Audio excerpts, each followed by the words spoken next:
يهده الله فلا مضل له ومن يضلله فلا هادي له ونشهد أن لا إله إلا الله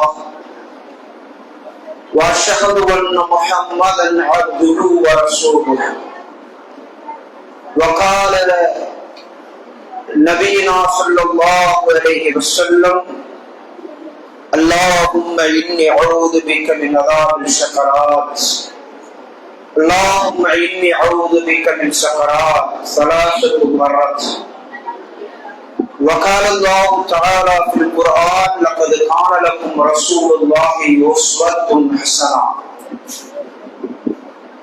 صدق الله العليم وصدق رسوله الكريم أما بعد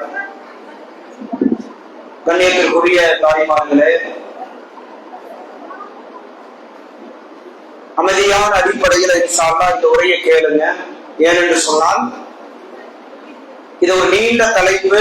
அதை சுருக்கமான அடிப்படையில் உங்களுடைய சிந்தனையில் தர வேண்டும் என்று நம்ம வந்திருக்கிறோம் இன்ஷா அல்லாஹ். அதனால கொஞ்சம் அமைதியா கேளுங்க. ஏன்னா ரசூலுல்லாஹ்வினுடைய வாழ்வினுடைய இறுதி கட்டத்தை நம்ம இன்ஷா அல்லாஹ் முடிந்த அளவு நாம பார்க்க இருக்கிறோம். அதனால கொஞ்சம் அமைதியா கேளுங்க இன்ஷா அல்லாஹ். அன்பிற்கும் வாசத்திற்கும் உரிய அன்பிற்குரிய சகோதர சகோதரிகளை,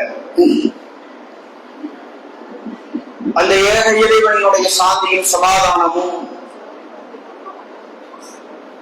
அகிலத்தினுடைய அருட்கொடை அண்ணலும் பெருமானார் ஸல்லல்லாஹு அலைஹி வஸல்லம் அவர்கள் மீதும் அவருடைய வாழ்க்கை வழிகாட்டுதல்களை ஏவல் விளக்கல்களை உண்மையான அடிப்படையில் இந்த உலகத்தில் நேசம் கொண்டு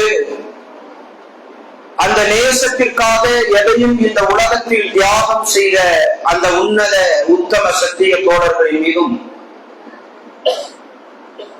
அல்லாஹ்வினுடைய அருள் மலையென இறங்கிக் கொண்டிருக்கக்கூடிய வானவர்கள் எல்லாம் உடைசூழ இந்த சபையில் நம்முடைய நன்மைகளினுடைய பட்டியலை பதிவு செய்கின்ற புனிதமிக்க இந்த ரமலானினுடைய இரவில் நாம் ஒரு அருமையான ஒரு வரலாற்றை, அதாவது இந்த உலகத்தில் நாம் வாழ்ந்து மரணிக்கின்ற காலம் வரை நமக்கெல்லாம் வாழ்வின் அனைத்து துறைகளிலும் முன்மாதிரியாக இந்த உலகத்திற்கு படைத்த இறைவனால் அருளாக அருள்கொடையாக மூமின்களினுடைய சமூகத்திற்கு முன்மாதிரியாக வழங்கப்பட்டவர் அகிலத்தினுடைய அருள்கொடை. வமா அர்சல்னாக இல்லா ரஹ்மத்துல் லில் ஆலமீன். அவர் இந்த உலகத்தில் வாழ்ந்த வாழ்க்கையாக இருந்தாலும், அவர் இந்த உலகத்தில் கற்றுத்தந்த வாழ்க்கை முறைகளாக இருந்தாலும், அது எல்லா தரப்பு மக்களினாலும் இந்த உலகத்தில் ஏற்றுக்கொள்ளக்கூடிய வாழ்வில் நடைமுறைப்படுத்தக்கூடிய ஒரு அருமையான வாழ்க்கை தத்துவங்களை இந்த உலகத்தில் சொல்லிக் கொடுத்தவர் நம்முடைய தலைவர் நபிகள் நாயகம் ஸல்லல்லாஹு அலைஹி வஸல்லம்.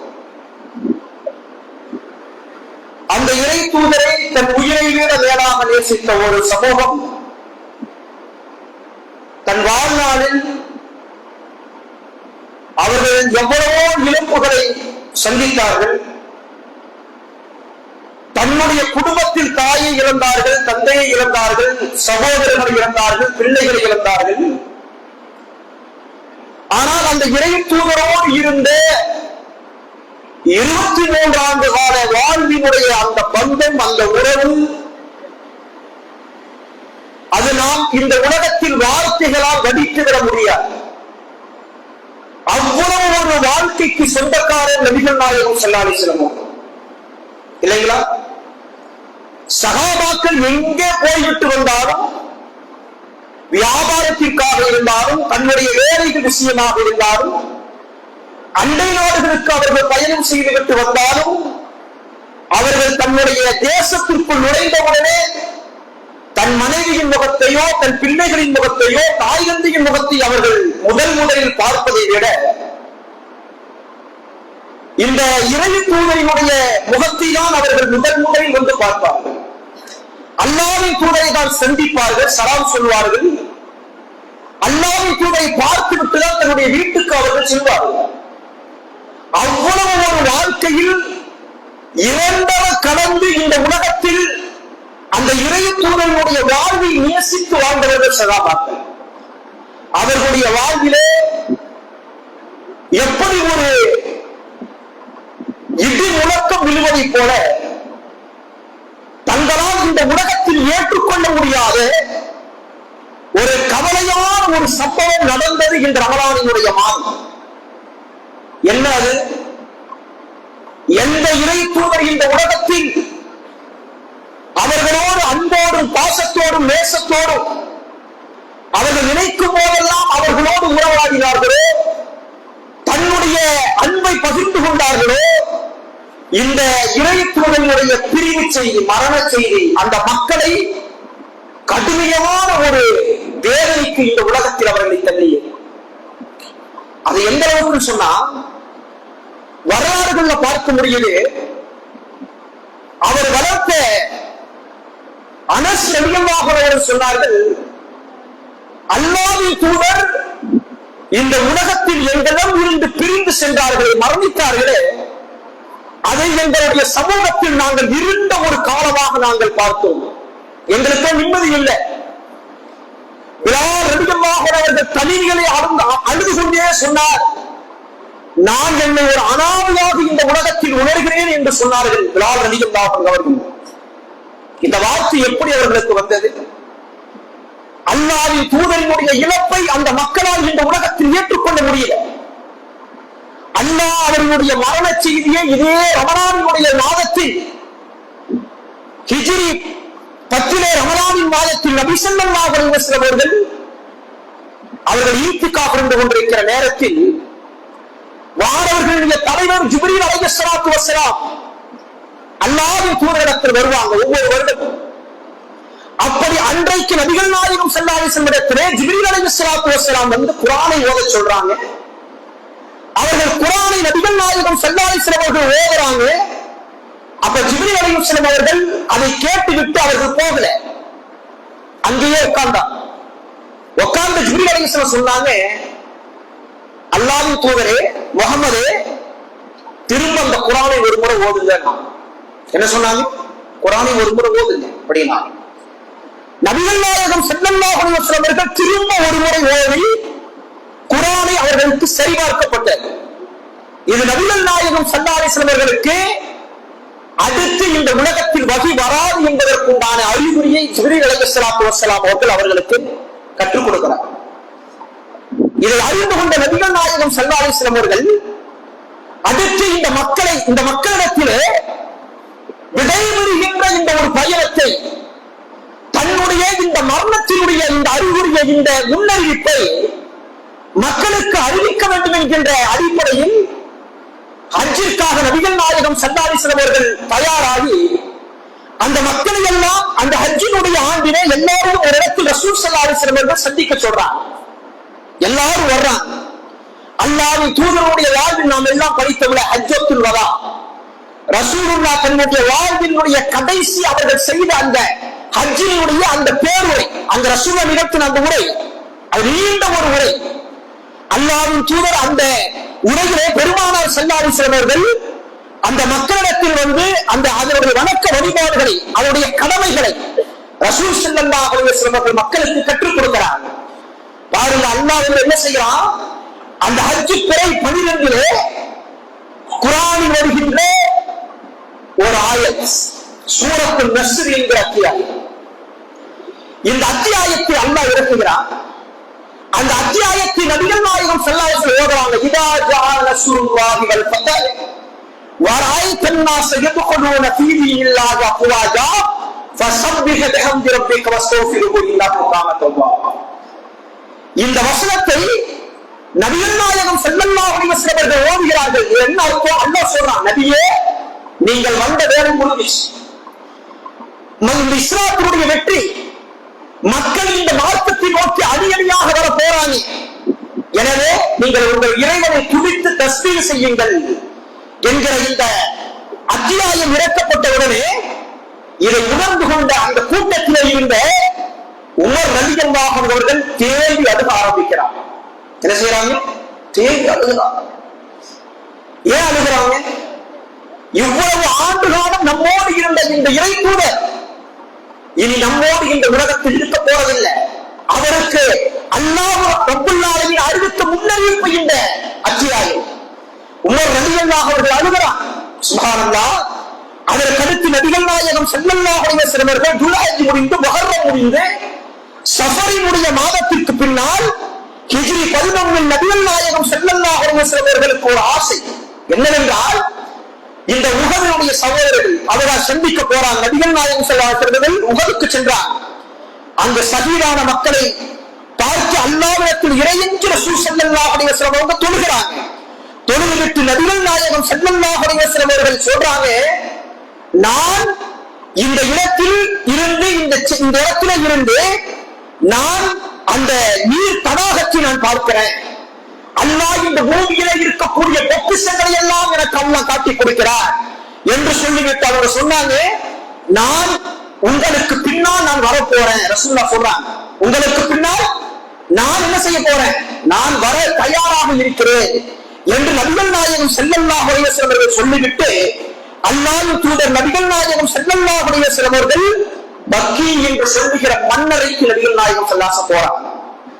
அங்கு அடக்கம் செய்யப்பட்டிருக்கிற அந்த மக்களுக்கு எல்லாம் சலாம் சொல்லிவிட்டு நபிகள் நாயகம் ஸல்லல்லாஹு அலைஹி வஸல்லம் அவர்கள் அங்கே போய் சொல்றாங்க, பெருமானார் ஸல்லல்லாஹு அலைஹி வஸல்லம் சொல்றாங்க, இந்த உலகத்தில் இருள் சூழ்ந்த இரவினுடைய பகுதிகளை போல ஃபித்னாக்களும் குழப்பங்களும் இந்த உலகத்திலே மோசமான ஃபித்னாக்கள் குழப்பங்கள் உருவாகக்கூடியதை நான் பார்க்கிறேன். ரசூலுல்லாஹ் சொல்றாங்க. இதையெல்லாம் அல்லாஹ்வுடைய தூதர் அங்கே சொல்லிவிட்டு பெருமானார் ஸல்லல்லாஹு அலைஹி வஸல்லம் கிளம்பி போற அந்த மன்னரை வாசிகளை எல்லாம் ரசூலுல்லாஹ் சந்தித்து விட்டு அங்க போய் அவர்களுக்கு துஆ செஞ்சுட்டு பெருமானார் ஸல்லல்லாஹு அலைஹி வஸல்லம் போயிடுறாங்க. போகும்போது நபிகள் நாயகம் ஸல்லல்லாஹு அலைஹி வஸல்லம் அவர்கள் சஃபரினுடைய மாதம் திங்கட்கிழமை அல்லாஹ்வுடைய தூதர் ஒரு ஜனாசாவில் ரசூல் ஸல்லல்லாஹு அலைஹி வஸல்லம் கலந்து கொள்வதற்காக போறாங்க. ஒரு ஜனாசாவிற்கு அழைப்பு வருது. அல்லாஹ்வின் தூதர் அந்த ஜனாசாவிற்காக போய்விட்டு பெருமானார் அவர்கள் திரும்ப வந்து கொண்டிருக்கும் போது அல்லாஹ்வின் தூதரினுடைய தலையில் ஒரு கடுமையான ஒரு வலியை ரசூலுல்லாஹ் உணர்றாங்க. அல்லாஹ்வின் தூதர் ஒரு கடுமையான ஒரு வலியை நபிகள் நாயகம் ஸல்லல்லாஹு அலைஹி வஸல்லம் அவர்கள் உணர்றாங்க. உணரும் போது நபிகள் நாயகம் ஸல்லல்லாஹு அலைஹி வஸல்லம் அவர்கள் என்ன செய்யறாங்கன்னா, அப்படியே தன்னுடைய தலையில் ஒரு துணியை இழுக்க பெருமானார் கட்டுறாங்க. அந்த வலி தாங்க முடியல அல்லாஹ்வின் தூதர். அந்த துணியை இழுக்க கட்டி கொண்ட அல்லாஹ்வுடைய தூதர் அங்கிருந்து வர்றாங்க. வரலாற்றில் வருது. அதற்கப்புறம் அல்லாஹ்வுடைய தூதர் நோய்வாய்ப்பட்ட நிலையிலேயே என்ற சொன்ன பார்த்தீங்களா, தன் மரணம் வரும் வரை அல்லாஹ்வுடைய தூதர் இந்த சமூகத்திற்கு சொல்லிக் கொடுத்தது அல்லாஹ்வை நீங்கள் வணங்குங்கள் என்று இல்லையா? வரலாற்றில் சொல்லப்படுது 13 அல்லது 14 நாட்கள் ரசூலுல்லாஹ் உடல் முடியாமலேயே அந்த சூழ்நிலையிலேயே ரசூலுல்லாஹ் கொடுத்து வச்சிருக்காங்க. அல்லாஹ்வின் தூதர் ஜவாப் கொடுத்து வச்சிருக்காங்க பெருமானார் ஸல்லல்லாஹு அலைஹி வஸல்லம் அவர்கள். அடுத்து அல்லாஹ்வின் தூதருக்கு கடுமையான அந்த வலி அதிகமாயிட்டே இருக்கு. எந்த அளவுக்குனா ரசூலுல்லாஹ்வுடைய உடலில் அந்த காய்ச்சலின் தன்மை அதிகமாகும். ரசூலுல்லாஹ் சொல்றாங்க, இந்த உலகத்தில் ஒரு மூமின் அவன் படுகிற அந்த நோய்வாயை விட உங்களுடைய தூதர் 2 மடங்கு நோயை அனுபவிக்கிறார் ரசூலுல்லாஹ். அப்ப எவ்வளவு அந்த காய்ச்சல் ரசூலுல்லாஹ்வுக்கு இருக்கும் இல்லைங்களா?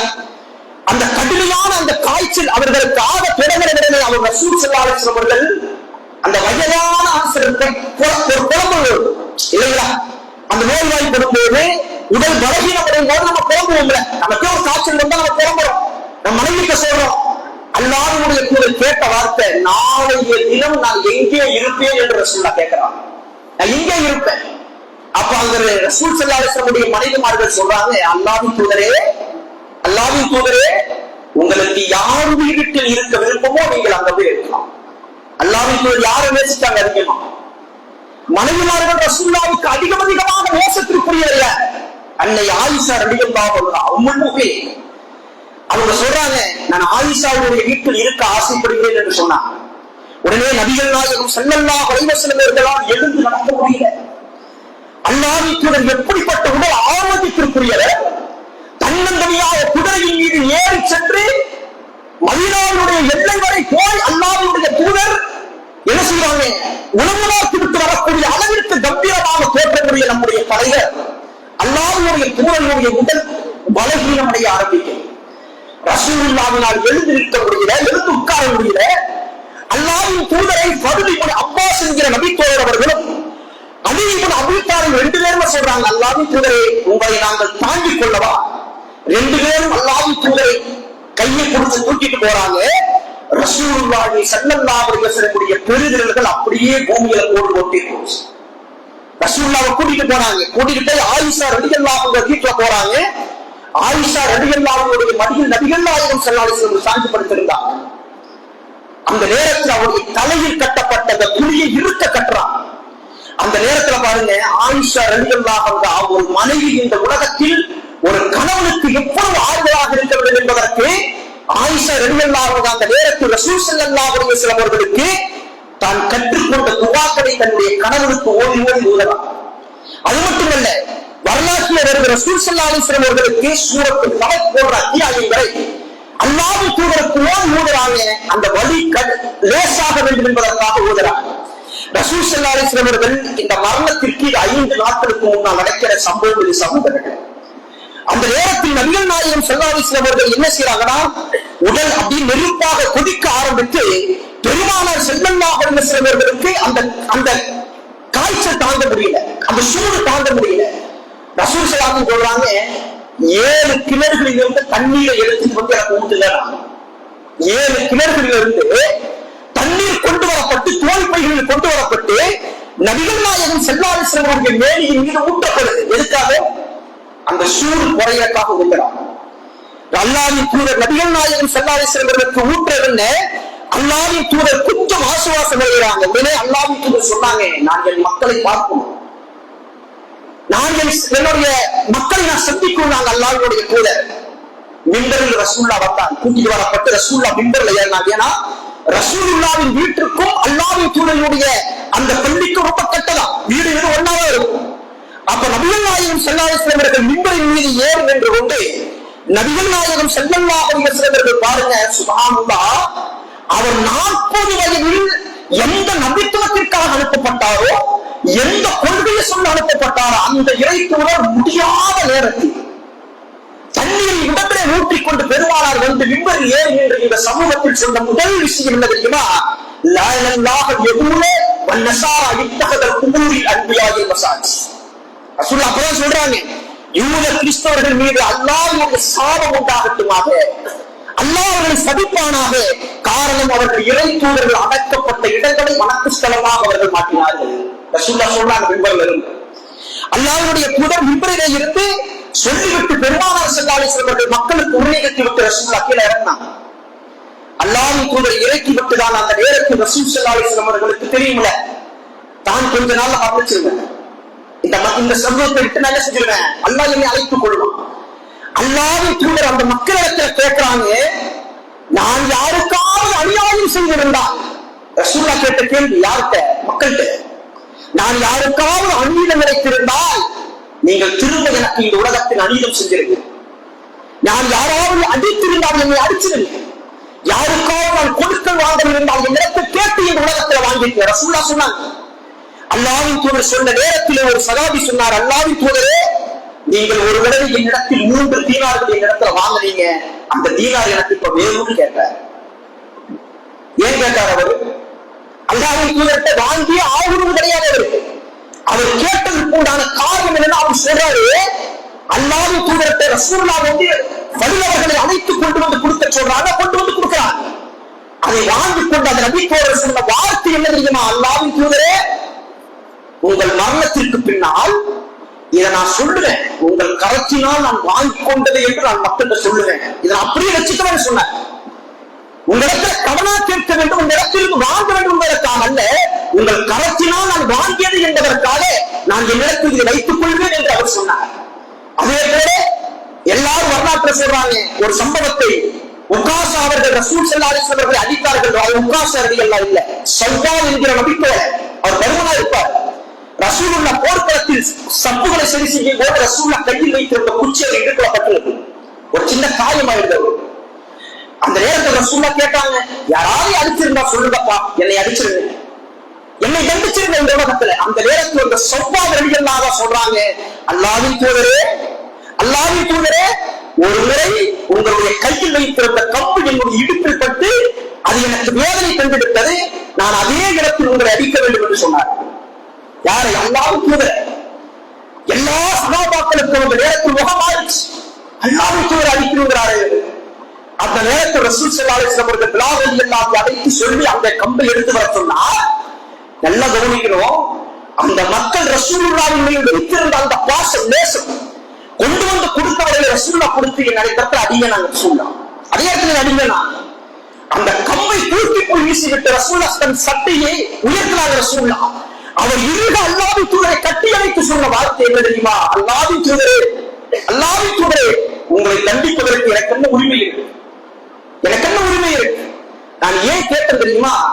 வாழ்நாளில் நீங்கள் மரணிப்பதற்குள் ஒரு முறையாவது உங்கள் முதுகிலே இருக்கிற நபித்துவ முத்திரையை நான் முத்தமிட வேண்டும் என்று ஆசைப்பட்டேன் என்று சொன்னார். அல்லாஹ்வின் தூதருடைய முதுகிலே அவர் முத்தமிட்டார். சொல்லிட்டு சொல்றாரு, உங்களின் உடலின் வேர்வையும் என் வேர்வையும் ஒன்றாக இணைய வேண்டும் என்று ஆசைப்பட்டேன் என்று சொன்னார். சொவ்வாது ரலியல்லாஹு அவர்கள். அப்ப அல்லாஹ்வின் தூதர் சுப்ஹானல்லாஹ் அந்த மக்கள் அவர் மீது கொண்டிருந்த அந்த பாசத்தினுடைய பிரதிபலிப்பு. இந்த சகாபாக்களுக்கு மத்தியில் தான் நபிகள் நாயகம் ஸல்லல்லாஹு அலைஹி வஸல்லம் அவர்கள் அன்றைக்கு அல்லாஹ்வின் தூதர் அந்த நாள் அப்படியே கழிகிறது.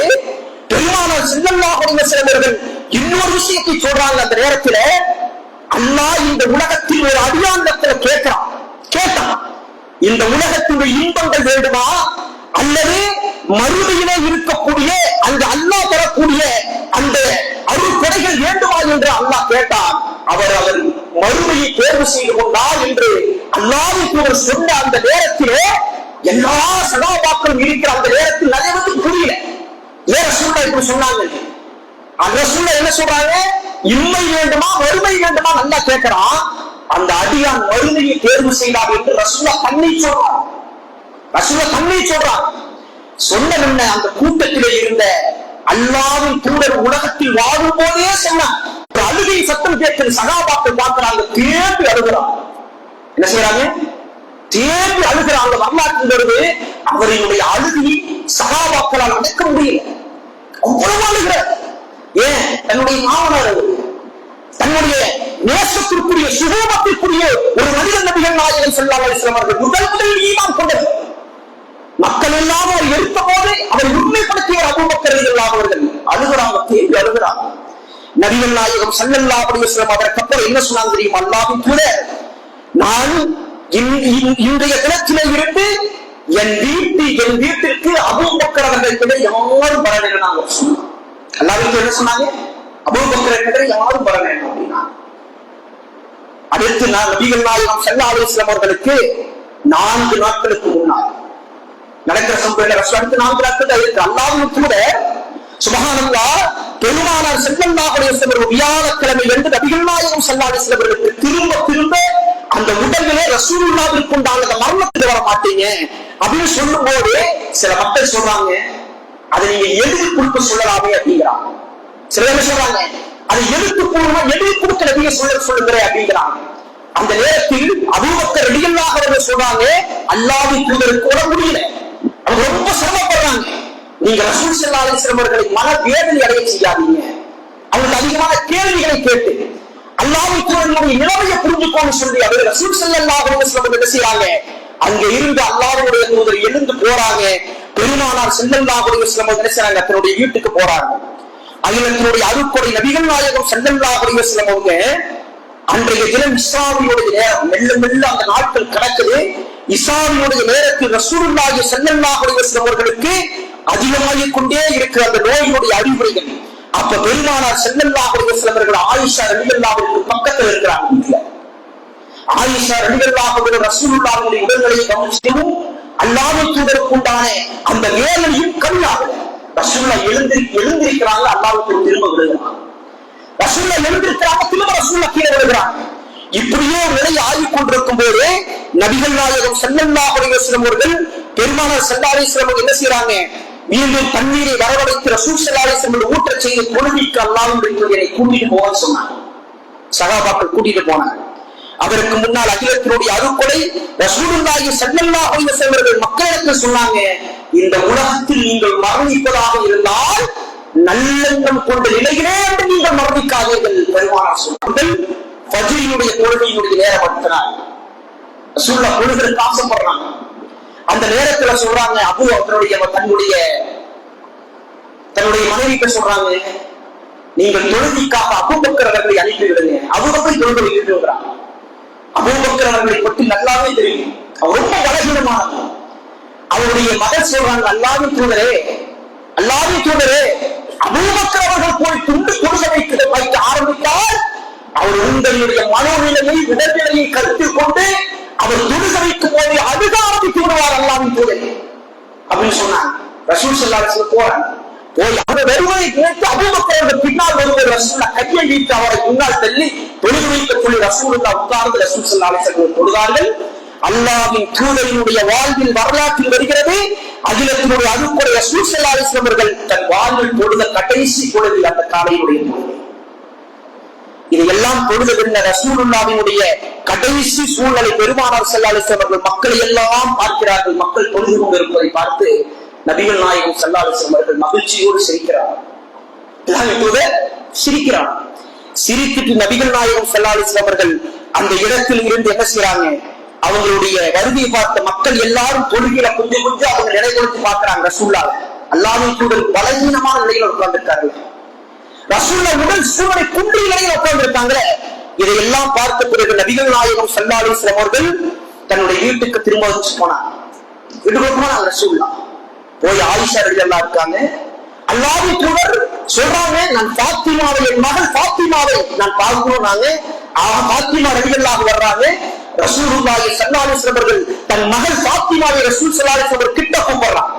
கூப்பிட்டவங்க, அன்பு மகள், அல்லாஹ்வின் தூதர் சொன்ன வார்த்தையின் இருதயத்தின் ஒரு பகுதியை ஃபாத்திமா என்று சொன்னாங்க ரசூலுல்லாஹ். இல்லையா? அவ்வளவு பாசத்தை ரசூலுல்லாஹ் வச்சாங்க தன் மகள் மீது.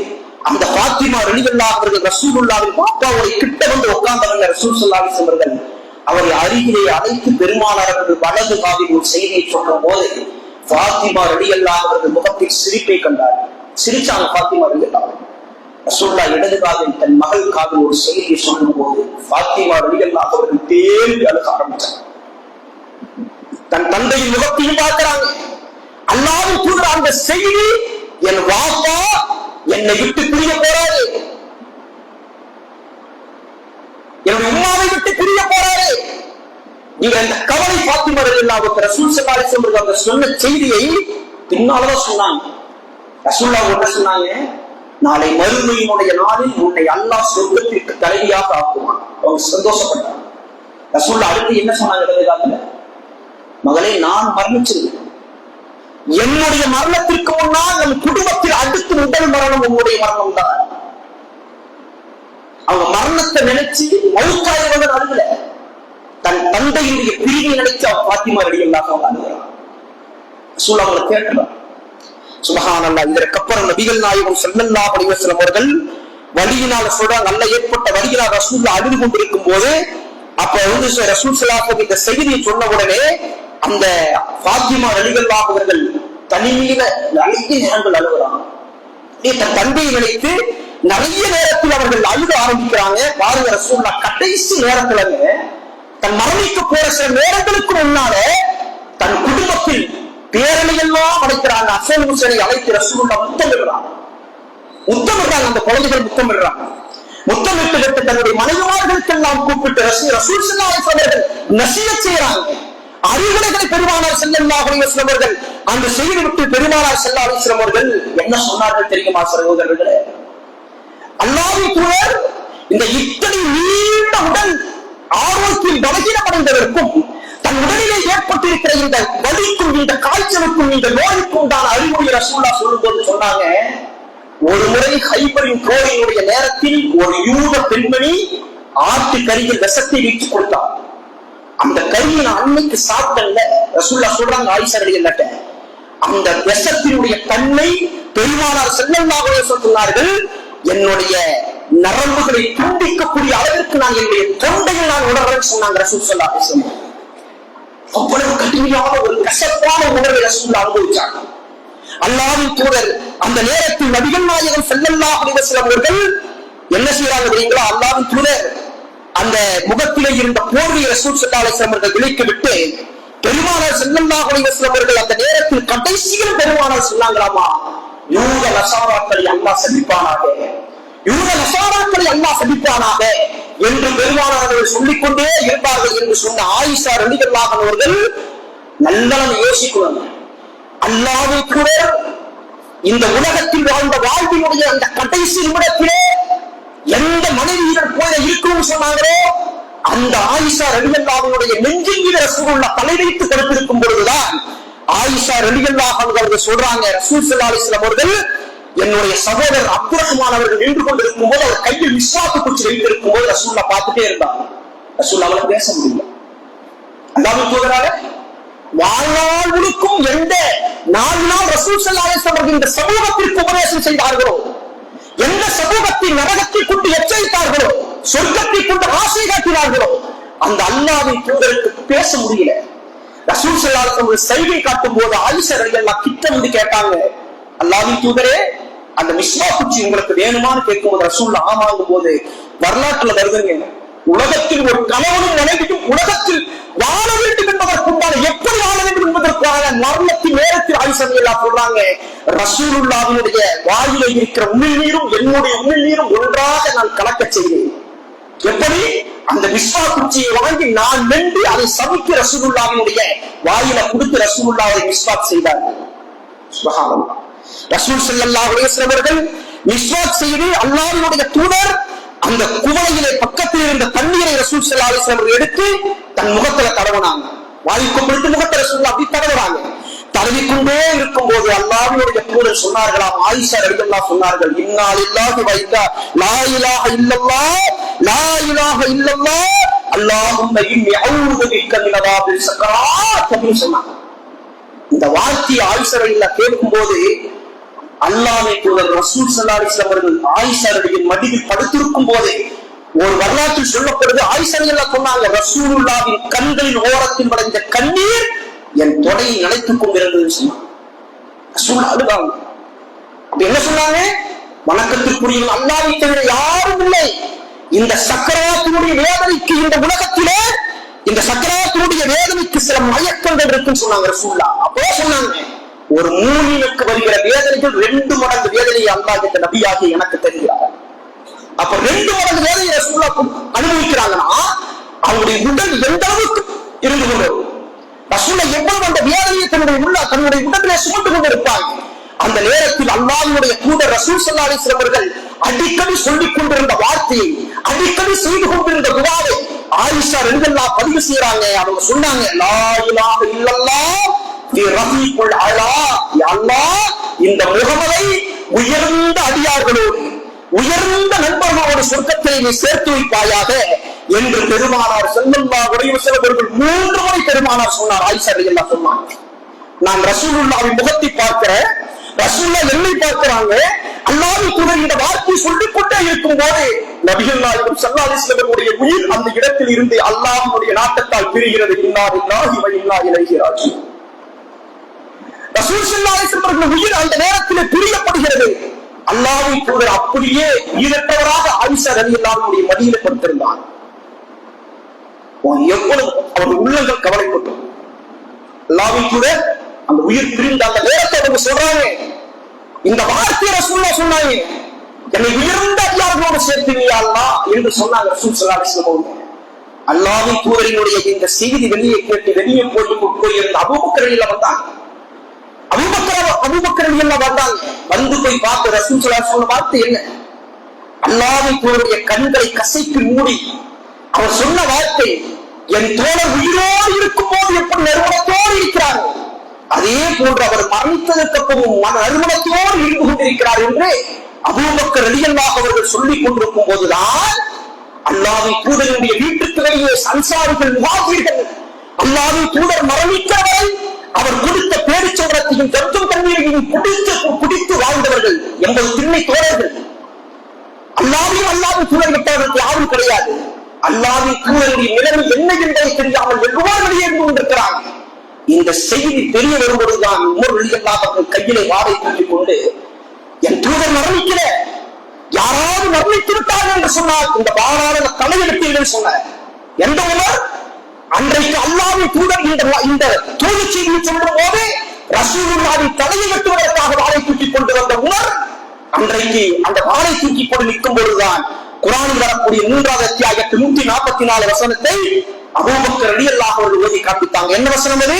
என் நபி ஒரு தூதரை என்று யாரும் இல்லை, அவருக்கு முன்னரும் பல தூதர் வந்திருக்கிறாங்க, மரணிச்சிருக்கிறாங்க. அவர் இறந்து விட்டால் அல்லது கொல்லப்பட்டு விட்டால் நீங்கள் இந்த மார்க்கத்திலிருந்து புறப்பட்டு ஓடுகிறீர்களா என்று இந்த வசனத்தை ஓதியுடைய சுப்ஹானல்லாஹ், அன்றைக்கு எப்படி ஒரு குர்ஆன் வசனம் உமர் ரலியல்லாஹு அன்ஹு உள்ளத்தை மாற்றியதோ அதே போன்று இந்த வசனம் உமருடைய கையில இருந்த வாள் ஆட்டோமேட்டிக்கா கீழே விழுது. கீழே அது அப்படி விழுது. பாருங்க, நம்ம நிறைய சம்பவம் கேட்டிருக்கோம். அல்லாஹ்வின் தூதர் மரணித்ததற்கு பின்னால் பெருமானார் ஸல்லல்லாஹு அலைஹி வஸல்லம் அவர்களுடைய மரணத்திற்கு பின்னால் யார் கலீஃபா, யார் அடுத்த கலீஃபா வருவது என்று மக்கள் முடிவு செய்ததால் அபூபக்கர் ரலியல்லாஹு அன்ஹு தேர்ந்தெடுக்கிறார். அதற்கடுத்து அல்லாஹ்வின் தூதருடைய அவருடைய உடலை எப்படி குளிப்பாட்டுவது என்று சொல்லும் போதுதான் சொல்றாங்க, ரசூலுல்லாஹ் அவர்கள் எந்த ஆடை அணிந்திருந்தார்களோ அவருடைய ஆடையை களையக்கூடாது. ரசூலுல்லாஹ்வுடைய ஆடையை களையாமல் அப்படியே குளிப்பாட்டினாங்க. அல்லாஹ்வின் தூதரை நபிகள் நாயகம் ஸல்லல்லாஹு அலைஹி வஸல்லம் அவர்களை அப்பாஸ் அவர்கள், பல்லிபுல் அப்பாஸ், குலமிபுல் அப்பாஸ் உட்பட அல்லாஹ்வின் தூதருடைய அடிமை சுக்ரான் என்கிற ஒரு அடிமை எல்லோரும் நபிகள் நாயகம் ஸல்லல்லாஹு அலைஹி வஸல்லம் அவர்களை இலங்கை நீரினால் தண்ணீரினால் குளிப்பாட்டி பெருமானார் ஸல்லல்லாஹு அலைஹி வஸல்லம் அவர்களை வெள்ளை நிற யமன் நாட்டு போர்வினால் ரசூல் ஸல்லல்லாஹு அலைஹி வஸல்லம் ஆடையினால் கஃன் செய்து அல்லாஹ்வின் தூதரை நபிகள் நாயகம் ஸல்லல்லாஹு அலைஹி வஸல்லம் அவர்கள் என்ன செய்றாங்க, அவங்களை என்ன செய்யறாங்கன்னா அடக்கம் செய்யறாங்க. அடக்கம் செய்யப்படுகிற நேரத்துல சுப்ஹானல்லாஹ் ஆயிஷா ரலியல்லாஹு அன்ஹா சொல்றாங்க, அல்லாஹ்வின் தூதர் அடக்கம் செய்வதை நான் எப்படி உணர்ந்தேன் தெரியுமா, அந்த மண்பெட்டி கோதுமைக்காக தன் கவச உடைய ரசூலுல்லாஹ் அடகு வச்சிருந்தான். அதன் கூட ரசூலுல்லாஹ் திருப்ப முடியல. அதை நான் திருப்பல. எங்கள் வீட்டில் ரசூலுல்லாஹ் மரணிக்கிற அன்றைய இரவு எங்கள் வீட்டில் விளக்கு ஏற்றுவதற்கு எண்ணெய் இல்லை. எப்படி ஒரு வாழ்க்கை ரசூலுல்லாஹ் இந்த உலகத்தில் வாழ்ந்துமா? அல்லாஹ்வின் தூதரின் அடக்கத்திற்கு பின்னால் சஹாபாக்கள் எல்லோரும் திரும்பி அழுதான். தன்னுடைய வேலைகளுக்கு செல்ல முடியல, தன்னுடைய குடும்பங்களை பார்க்க முடியல. அல்லாஹ்வின் தூதர் உயிரோடு இருக்கும் போது பிஷ்ர் இப்னு அக்ரமா என்கின்ற ஒரு அக்ரமாவினுடைய மகன், அவரை ரசூலுல்லாஹ் எடுத்து வளர்த்திருந்தாங்க சின்ன குழந்தையா. அந்த பிஷ்ருடைய மகன் அக்ரமா அந்த மதீனத்தின் வீதிகளை அழுது கொண்டே போனார். அவர் என்ன சொன்னார் தெரியுமா, என் தாயும் தந்தையும் மரணிக்கும் போது நான் அனாதையா என்னை உணரல. இன்றைக்கு அல்லாஹ்வின் தூதர் மரணித்து இன்றைக்கு என்னை விட்டு போயிட்ட. இன்றைக்கு நான் என்னை முழு அனாதையாக நான் உணர்கிறேன். சிறுத்தம் நான் எத்தீம் என்று சொன்னார். சுப்ஹானல்லாஹ். இந்த இறை தூதரின் வாழ்க்கை என்பது சாதாரணமான தனிப்படை அல்ல சகோதரர்களே. இந்த உலகத்தில் வாழ்ந்த காலமெல்லாம் இந்த உலகத்தில் அன்னத்திற்கு பின்னால் வந்தவராக சமுதாயமானார். எந்த இடத்திலும் சுண்ணாவை விட்டுக் கொடுக்காத சமுதாயமாக அல்லாஹ்வின் தூதர் மரணித்து விட்டால் இந்த சமுதாயத்தில் எப்படி வேண்டுமானாலும் வாழலாம், நாம் எப்படி வேணாலும் இந்த மார்க்கத்தை வளைத்து நிலைத்து இந்த மார்க்கத்தில் வாழலாம் என்று வாழாமல் அந்த இறை தூதர் எங்களுக்கு எதை சொல்லிவிட்டு சென்றாரோ, எந்த வாழ்க்கை காட்டி சென்றாரோ அந்த வாழ்வின் அடிப்படையில் வாழ்ந்து மரணிக்க வேண்டும் என்று வாழ்ந்து இந்த உலகத்தில் அந்த தூதரின் வாழ்க்கைக்கு அர்த்தங்கள் சேர்த்து விட்டு சென்றவர்கள் சகாபாக்கள். எனவே அப்படிப்பட்ட இறை தூதரினுடைய வாழ்வை நம்முடைய வாழ்விலும் அடிக்கடி நம்ம எடுத்து படிக்கணும். அடிக்கடி இறை தூதரினுடைய மரணத்தை, அவர்களுடைய வாழ்க்கையுடைய கடைசி பகுதிகளை எடுத்து நம்முடைய வாழ்வில் படிக்கும் போது நாம் எப்படி இந்த உலகத்தில் அல்லாஹ்வுக்கு நன்றி உள்ள மனிதர்களாக வாழும், நாம் எப்படி இந்த உலகத்தில் அல்லாஹ்வுக்கு செய்கிற கடமைகளை செய்ய வேண்டும் என்கின்ற சிறந்த ஒரு நல்ல ஒரு எண்ணத்தை நம்மால் உருவாக்கிக் கொள்ள முடியும். அன்பார்ந்த சகோதரர்களே, அப்படிப்பட்ட ஒரு வாழ்க்கையை, அந்த இறை தூதரினுடைய வாழ்வை இந்த உலகத்தில் பின்பற்றி வாழுகிற ஒரு தெளிவான சிந்தனையும் வாழ்வையும் நாம் பெற வேண்டும் என்கின்ற ஒரு நல்ல ஒரு கருத்தை இந்த நேரத்தில் பதிவு செய்து இந்த உரையை நான் நிறைவு செய்கிறேன். வாஹிர் தவானா அல்ஹம்துலில்லாஹி ரப்பில் ஆலமீன். அஸ்ஸலாமு அலைக்கும் வரஹ்மத்துல்லாஹி வபரகாத்துஹு.